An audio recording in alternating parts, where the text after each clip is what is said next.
Shri ജെക്സി Thomas, ഇവിടെ വാളയാർ ആൾക്കൂട്ട കൊലപാതകത്തിന്റെ പോസ്റ്റ്മോർട്ടം റിപ്പോർട്ടിന്റെ വിവരങ്ങൾ നമ്മൾ പറയുകയാണ്. ദേഹമാസകല മർദ്ദനമാണ്, തലയ്ക്ക് ക്രൂരമർദ്ദനമുണ്ട്, അടിയേറ്റ് മസിലിലെ രക്തഞരമ്പുകളടക്കം തകർന്നിട്ടുണ്ട്, വടികൊണ്ട് ശരീരത്തിൽ ക്രൂരമായ അടിയേറ്റിട്ടുണ്ട്, വാരിയൽ ഒടിഞ്ഞ് 2 വാരിയലുകൾ ഒടിഞ്ഞു കയറിയിട്ടുണ്ട്. രാംനാരായണൻ നേരിട്ടത് പറഞ്ഞറിയിക്കാൻ കഴിയാത്ത കൊടൂരമായ ക്രൂരപീഡനം എന്ന് പോസ്റ്റ്മോർട്ടം റിപ്പോർട്ടിൽ രേഖപ്പെടുത്തിയിട്ടുണ്ട്. മസിലുകളടക്കം ഈ മർദ്ദനത്തിന്റെ ആഘാതത്തിൽ ചതഞ്ഞരഞ്ഞിട്ടുണ്ട്. ഞരമ്പുകൾ മൊത്തം പൊട്ടി ആ ചോര ചർമ്മത്തിൽ പടർന്നു പിടിച്ചിട്ടുണ്ട്. ഒരു മനുഷ്യൻ നേരിടാൻ കഴിയുന്ന നരകയാതനയുടെ പരമാവധി അനുഭവിച്ചാണ് ജയ്ക്ക് ഒരു സാധു എന്താണ് നമ്മുടെ ഈ നാടിന്റെ മോർച്ചറിയിൽ ഇപ്പോഴും കിടക്കുകയാണ് അവിടെ. ജെക്സി തോമസ്, ഇന്നും എസ് പി പറയുന്ന ആൾക്കൂട്ടക്കൊലയാണോ എന്ന് അന്വേഷിക്കുമെന്നാണ്. SC അട്രോസിറ്റി വകുപ്പ് ചുമത്തുന്നത് രാമനാരായണൻ ജാതി ഏതാണ് എന്ന് ഇനിയും പരിശോധിച്ചിട്ടാകാമെന്നാണ്. ആധാർ കാർഡ് നോക്കിയാൽ മനസ്സിലാവുന്നതാണ് ജയ്ക്ക്. ഇതുവരെ BNSലെ ആൾക്കൂട്ടക്കൊലയുടെ വകുപ്പ് ചുമത്തിയിട്ടില്ല. എന്തിനാണ് ഈ അക്രമികളോട് പോലീസ് ഒരു ഉദാരമായ സ്നേഹം കാണിക്കുന്നത്? ശ്രീ ജെക്സി തോമസ്. അത് അങ്ങേയറ്റം തെറ്റിദ്ധാരണാജനകമായ ഒരു പ്രയോഗമാണ്. അക്ഷരാർത്ഥത്തിൽ ഇപ്പോൾ ഇത്തരത്തിലൊരു ലക്ഷണമൊത്ത സംഘപരിവാർ ആഭിമുഖ്യമുള്ളവരാൽ കൂടെ നടത്തപ്പെട്ട ഈ ആൾക്കൂട്ട കൊല അത് ഇന്ത്യൻ പൊതുസമൂഹത്തിന് മുമ്പിൽ നമ്മളെ അപമാനഭാരത്താൽ ശിരസ് കുനിപ്പിക്കുന്ന ഒന്നാണ്. വിശാലമായ അർത്ഥത്തിൽ മനുഷ്യരായ മനുഷ്യരൊക്കെയും, നമ്മൾ മലയാളികൾ എന്ന നിലയിൽ നമുക്കൊക്കെയും കുറ്റബോധത്തോടുകൂടെ കഴുത്തു കുനിച്ചു പിടിക്കേണ്ട അപൂർവം വരുന്ന അവസരങ്ങളിൽ ഒന്നുകൂടെയാണ്. അതുകൊണ്ട് അർത്ഥശങ്കകൾക്കിടയില്ലാത്തവണ്ണം ഇപ്പോൾ ഭരണകക്ഷിയെന്നോ പ്രതിപക്ഷമെന്നോ വ്യത്യാസമില്ലാതെ, ഇടതുപക്ഷമെന്നോ രാഷ്ട്രീയാഭിമുഖ്യത്തിൻ്റെ ഏതു പതാകകളെന്നോ വ്യത്യാസമില്ലാതെ ഞാൻ മനസ്സിലാക്കുന്നു ആർദ്രതയുള്ള ലോകമെമ്പാടുമുള്ള മുഴുവൻ മലയാളികളും ഇന്ന് രാംനാരായണ ബഘേലിനോടും അദ്ദേഹത്തിൻ്റെ കുടുംബാംഗങ്ങളോടും ഒപ്പമാണ്. അദ്ദേഹത്തിൻ്റെ ജീവിത പങ്കാളി മക്കളെ ചൊല്ലിയുള്ള ദൈന്യതയാർന്ന നിലവിളി നമ്മുടെ എല്ലാവരുടെയും ഉള്ളു പിടപ്പിക്കാൻ പര്യാപ്തമായതാണ്. അങ്ങയുടെ ചോദ്യത്തിൻ്റെ ഏറ്റവും ഒടുവിലത്തെ ഭാഗം അദ്ദേഹത്തിൻ്റെ ഈ ആൾക്കൂട്ട ആക്രമണത്തിൻ്റെ കൊലപാതകത്തിന് എതിരെ ചുമത്തപ്പെട്ട വകുപ്പുകൾ SC അട്രോസിറ്റി ചുമത്തുന്നതിനെ സംബന്ധിച്ചുള്ള ആശങ്കകൾ അങ്ങനെ എന്തോ ആണ് അങ്ങയുടെ ചോദ്യത്തിൻ്റെ പരാമർശമായി കേട്ടത്. ഞാൻ എന്തായാലും അങ്ങ് സൂചിപ്പിച്ച ഈ പോലീസ് ഉദ്യോഗസ്ഥൻ്റെയോ അല്ലെങ്കിൽ ഈ മേലധികാരിയുടെ വാർത്താ സമ്മേളനം ഞാൻ കണ്ടിരുന്നില്ല. പക്ഷേ ഞാൻ കണ്ട ചില മന്ത്രിമാരുടെ പ്രതികരണങ്ങളുണ്ട്. ആ മന്ത്രിമാരുടെ പ്രതികരണങ്ങൾ അർത്ഥശങ്കകൾക്കിടയില്ലാത്തവണ്ണം ഇപ്പം ഞാൻ ഇങ്ങോട്ടേക്ക് വരുന്നതിന് തൊട്ട് മുമ്പ് കാണുന്നത് വിമാനമാർഗം ഇദ്ദേഹത്തിൻ്റെ മൃതശരീരം അദ്ദേഹത്തിൻ്റെ സ്വന്തം നാട്ടിലേക്ക് എത്തിക്കുന്നതിനെ സംബന്ധിച്ചുള്ള നടപടിക്രമങ്ങൾ എടുത്തിരിക്കുന്നു, അത് പൂർത്തീകരിച്ചിരിക്കുന്നു എന്നുള്ളതിനെ സംബന്ധിച്ചുള്ള കളക്ടർ ചുമതലപ്പെടുത്തപ്പെട്ട കളക്ടറുടെ പ്രതികരണമാണ് ഞാൻ അങ്ങയുടെ ചർച്ചയിലേക്ക് കയറുന്നതിന് തൊട്ട് മുമ്പ് ഒരു നിമിഷം ഞാൻ കണ്ട ഏറ്റവും ഒടുവിലത്തെ പ്രതികരണം. അതിന് തൊട്ട് മുമ്പ് ഞാൻ കണ്ടത് ആദരണീയനായ റവന്യൂ മന്ത്രിയുടെ പ്രതികരണവും മുഖ്യമന്ത്രിയുടെ സാമൂഹ്യ മാധ്യമങ്ങളുടെ പ്രതികരണവുമാണ്. റവന്യൂ മന്ത്രി അർത്ഥശങ്കകൾക്കിടയില്ലാത്തവണ്ണം പറഞ്ഞിരിക്കുന്നു, ഇവരുമായിട്ടുള്ള ചർച്ചയെ തുടർന്ന് അർഹമായൊരു നഷ്ടപരിഹാരത്തിൻ്റെ ആദ്യ ഗഡു എന്ന നിലയിൽ 10 ലക്ഷം രൂപ തീരുമാനിച്ചിരിക്കുന്നു. പിന്നീട് ക്യാബിനറ്റ് കൂടെ തീരുമാനിച്ചിട്ട് ഇവരുടെ ജീവിതാവശ്യത്തിന് ഉതകാൻ കഴിയുന്ന പര്യാപ്തമായൊരു തുക, ആ തുക നഷ്ടപരിഹാരമായി നൽകാൻ ശ്രമിക്കുമെന്നുള്ള തീരുമാനം അദ്ദേഹത്തിൻ്റെ ഭാഗമായി ഉണ്ടാകുന്നു. ഇതോടൊപ്പം കൊലപാതക ഉൾപ്പെടെയുള്ള BNSന്റെ വകുപ്പുകൾ SC അട്രോസിറ്റി ഉറപ്പുവരുത്തുന്ന തരത്തിലുള്ള വകുപ്പുകൾ ചുമത്തുമെന്നതിനെ സംബന്ധിച്ചുള്ള മന്ത്രിയുടെ പ്രതികരണം ഇത്രയുമാണ് ഞാൻ കാണുന്നത്. ഞാൻ പറയുന്നു, ഇത് കക്ഷി രാഷ്ട്രീയത്തിൻ്റെ സങ്കുചിതത്വങ്ങളിൽ വെച്ച് ചർച്ച ചെയ്താൽ പരിഹരിക്കപ്പെടാൻ സാധ്യതയില്ലാത്ത ഒരു പ്രശ്നം കൂടെയാണ്. നമ്മളെല്ലാവരും അർത്ഥശങ്കകൾക്കിടയില്ലാത്തവണ്ണം കൂടുതൽ കരുത്തോടുകൂടി ഈ കുടുംബത്തോടും ആ കുടുംബത്തിൻ്റെ വേദനയോടും ഒപ്പം നിലയുറപ്പിക്കുന്നു. ഇങ്ങനെ ചെയ്യാൻ മനസ്സ് കാണിച്ച മനുഷ്യത്വ വിരുദ്ധന്മാരെ സാമൂഹ്യ ബഹിഷ്കരണത്തിന് ഇരയാക്കുന്നു. എന്നാൽ മാത്രമേ അപൂർവങ്ങളത് അത്യപൂർവമെന്ന പോലെയെങ്കിലും ഈ മനസ്സുള്ള ആളുകൾ കേരളത്തിൻ്റെ മണ്ണിൽ നിന്ന് നിരോധിക്കപ്പെടാൻ അപ്പോൾ മാത്രമാണ് സാധ്യതയുള്ളത്.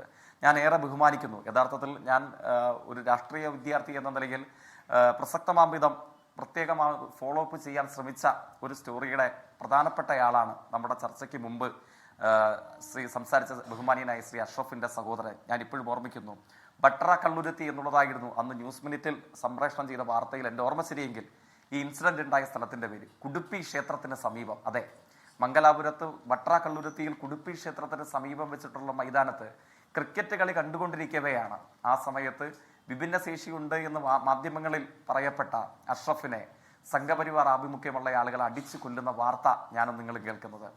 ആ അനുഭവങ്ങളിൽ നിന്നുകൊണ്ടാണ്, ആ പൊള്ളുന്ന അനുഭവങ്ങളിൽ നിന്നുകൊണ്ടുകൂടെയാണ് ബഹുമാന്യനായ അദ്ദേഹത്തിൻ്റെ സഹോദരനായി നമ്മുടെ സഹപാനലിസ്റ്റ് സംസാരിച്ചത്.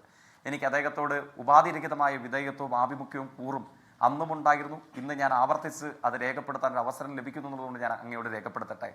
ഞാൻ ആ അവസരത്തെ ഇപ്പോൾ സന്ദർഭവശാൽ ഓർമ്മിപ്പിക്കാൻ കാരണം, കർണാടക ഭരിച്ചുകൊണ്ടിരിക്കുന്നത് താരതമ്യേന വർഗീയ വിരുദ്ധ രാഷ്ട്രീയമുണ്ട് എന്ന് നമ്മൾ കരുതപ്പെടുന്ന സ്റ്റേറ്റാണ്. പക്ഷേ ആ സമയത്ത് ഞാൻ ഇപ്പോഴും ഓർമ്മിക്കുന്നു, ആ സമയത്ത് ഇപ്പോൾ കർണാടക ഭരിക്കുന്ന സംസ്ഥാന ഗവൺമെന്റിന്റെ ഭാഗമായിട്ടുണ്ടായ പ്രതികരണങ്ങൾ എന്തൊക്കെയായിരുന്നു? ഞാൻ ആ പ്രതികരണങ്ങളിലേക്കൊന്നും ഇപ്പോൾ പോകുന്നില്ല. അത് ബഹുമാന്യനായ കൊലപാതകത്തിനിരയാക്കപ്പെട്ട അഷ്റഫിന്റെ സഹോദരനായ നമ്മുടെ സഹപാനലിസ്റ്റ് നിർബന്ധമായും അറിയാം. അന്ന് ഉത്തരവാദിത്തപ്പെട്ട ഈ പറയുന്ന സ്റ്റേറ്റിന്റെ ഭരണ പദവി അലങ്കരിക്കുന്ന കർണാടകയിലെ പ്രമുഖരായ, ഞാൻ വീണ്ടും പറയുന്നു, രാഷ്ട്രീയം ഞാൻ ആരോപിക്കുന്നില്ല, പക്ഷേ വർഗീയ വിരുദ്ധ രാഷ്ട്രീയത്തിന്റെ ഭാഗമെന്ന് നമ്മൾ കരുതുന്ന അവിടുത്തെ മന്ത്രിമാരിൽ പല പ്രമുഖന്മാരുടെയും പ്രതികരണം എന്തായിരുന്നു? അവിടുത്തെ കമ്മ്യൂണൽ എന്നാരോപിക്കപ്പെടുന്ന മറ്റു സംഘടനകൾക്ക് ആ അവസരത്തിൽ സ്വീകരിക്കേണ്ട വന്ന നിലപാടെന്തായിരുന്നു? അവർക്ക് പൊട്ടിത്തെറിച്ച് സ്വീകരിക്കേണ്ട വന്ന നിലപാടെന്തായിരുന്നു? മന്ത്രിസഭയ്ക്കുള്ളിൽ നിന്നുകൊണ്ട് തന്നെ ചില വ്യത്യസ്ത മതജാതി സാമുദായിക പേരുകളുടെ ഉടമകൾക്ക് സ്വീകരിക്കേണ്ട വന്ന നിലപാടെന്തായിരുന്നു?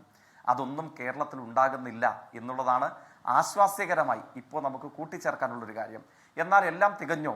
ഇത്തരമൊരു കേസിലോട് പഴുതടച്ച് സ്വീകരിക്കേണ്ട സമീപനമായോ? ജെക്സി തോമസ്, ഇതിൽ ശരി, എം പി രാജേഷിന്റെ പ്രതികരണം ഉണ്ടായി, എം വി ഗോവിന്ദന്റെ പ്രതികരണം ഉണ്ടായി, മുഖ്യമന്ത്രി പിണറായി വിജയന്റെ സോഷ്യൽ മീഡിയ പോസ്റ്റ് ഉണ്ടായി. പ്രതികരണങ്ങൾ മാത്രം പോരല്ലോ, ഇത് ലക്ഷണമൊത്ത വിദ്വേഷ കൊലപാതകമാണ് എന്ന് പറയുന്നത് എം പി രാജേഷാണ്. അപ്പോൾ സർക്കാരിന് അക്കാര്യം അറിയാം, സർക്കാരിന്റെ പോലീസിന് പക്ഷേ അക്കാര്യം അറിയുന്നില്ല.